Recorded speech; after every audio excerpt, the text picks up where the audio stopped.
Howdy folks, Tex Grebner here with Tex Grebner Outdoors. New videos every Saturday, so if you don't want to miss out on your Tex Grebner Outdoors Saturday morning cartoon awesomeness, make sure to click subscribe and check my channel every Saturday for new videos. I'm just coming out after another morning hunt, but you guys got to catch up on what happened last week. The best laid plans of mice and men, aft gang of glaze, said Robbie Burns. And to be honest with you, that's pretty much my life.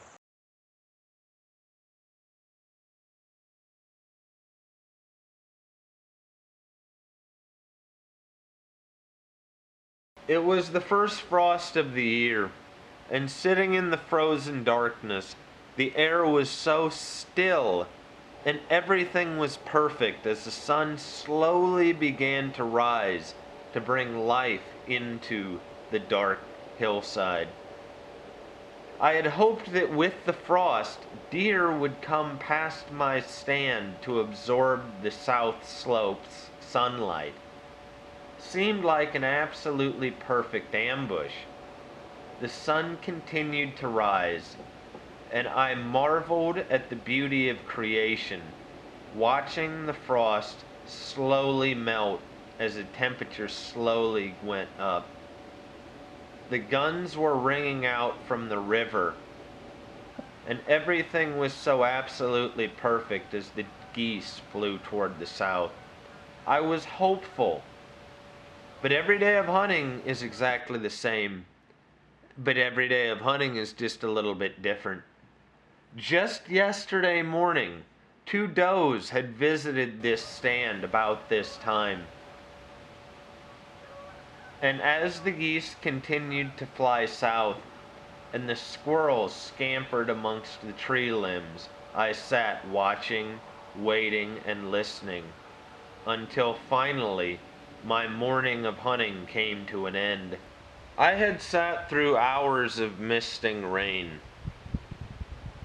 I had gotten in very early for an evening hunt, about 1 o'clock in the afternoon. Squirrels rustled in the weeds. Geese and ducks flew south overhead. And still I sat, bored out of my mind. Every day of hunting is exactly the same, but every day of hunting is just a little bit different. Quite frequently, sitting in a deer stand or in an ambush set such as this, I wonder if I would be better served as a waterfowler. But hours passed. The ambush was perfect, the wind in my face, and almost instantly, as soon as a deer came from beneath my stand opposite to me across the field, I realized that I had been simply outwitted yet again.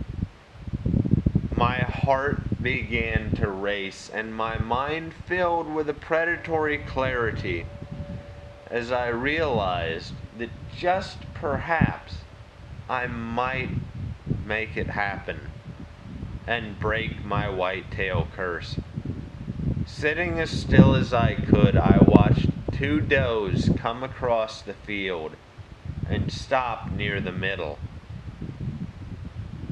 Out of range, graceful but yet watchful, the wind still in my face, they moved ever closer, and yet I hoped against my own hope, and I dared to pray as they moved even closer. It was a game of inches as they continued to move closer, watching and waiting, hoping, praying. My movement and fidgeting caught their attention. And while some of you may be screaming, "Shoot, shoot," I had one of the doe's attention. And even as she tried to figure out what I was, her eyes were on me, and I did not even dare draw my bow, even if she had been in range of me. The perfect broadside shot would have been absolutely easy for a compound archer. And so, they moved off through the field, and I sat contemplating the mystery, the visceral mystery of the hunt. It never ceases to amaze me how hours and hours of boredom can be replaced with a few agonizing minutes of predatory clarity.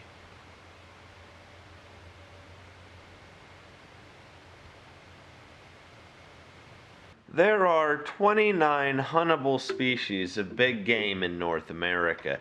Alaskan brown bear, black bear, grizzly bear, polar bear, the cougar, Columbian black-tailed deer, Coues deer, mule deer, Sitka blacktail, Rocky Mountain elk, Roosevelt elk, Thule elk, barren ground caribou, central barren ground caribou, mountain caribou, Quebec Labrador caribou, woodland caribou, Alaskan Yukon moose, Canadian moose, Shiras moose, American bison, musk ox, American mountain goat, pronghorn antelope, California bighorn sheep, Dall sheep, desert bighorn sheep, Rocky Mountain bighorn sheep, and stone sheep, and of course, the whitetail. And yet, every hunter who chases the super slam of North American big game animals has a curse species. My curse is that it just happens to be the white-tailed deer. Sitting, watching, waiting, listening. It was the type of October evening that all Midwestern whitetail hunters dream about. Perfectly calm, chilly, absolutely perfect. And as if on cue, as the magic hour came into being, does came from 100 yards behind me and made their way out into the field. So absolutely perfect. I enjoyed a chaw of tobacco, knowing that they were in no danger. But still I maintained a level of vigilance, fidgeting as little as I possibly could, because there is a delicious uncertainty in fair chase hunting. And as the night came down, and the magic hour began to wane, every day of hunting is exactly the same, but every day of hunting is just a little bit different. I won't pretend to you that I had high expectations for this particular hunt, but you can't hunt deer unless you're actually hunting deer. Every day of hunting is exactly the same, but yet every day of hunting is just a little bit different. The same primal emotions of our ancestors mixed in with different sights, different sounds, and even different smells.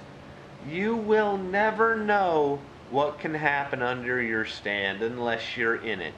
And while I did not have high expectations for this hunt, I didn't expect anything to go right, because generally speaking in my life it never does. I still went out for an evening hunt because I had time. Sitting, watching, waiting, listening, doing my best not to fidget. Thinking of the comments and looking forward to reading all of your easy wall hanger successes, and how you all must be mystified at how the shittiest deer hunter in the world has yet to hang one on the wall. Well, the fact is, I love the story The Old Man and the Sea. Here's the Cliff Notes version of it. Santiago, the old man, fishes for 84 days without a single bite. And then, spoiler alert, he catches the biggest fish of his entire life. However, there is a tragic ending. And this was on my mind as I sat watching, waiting, listening, squirrels scampering around the creek bed, sending my nerves on edge as the magic hour came and went. I thought that Santiago, no matter what, went fishing. And this hunting story has rapidly become, rather than the old man and the sea, the young man and the woods. As always, God bless all my sportsmen of America. Join the NRA to protect our rights. Please check out my friends over at SOETacticalGear.com. Thank you very much to those of you involved in law enforcement and those of you serving in the military. And thanks for watching Texas Grebner Outdoors. Stay tuned for next week's episode.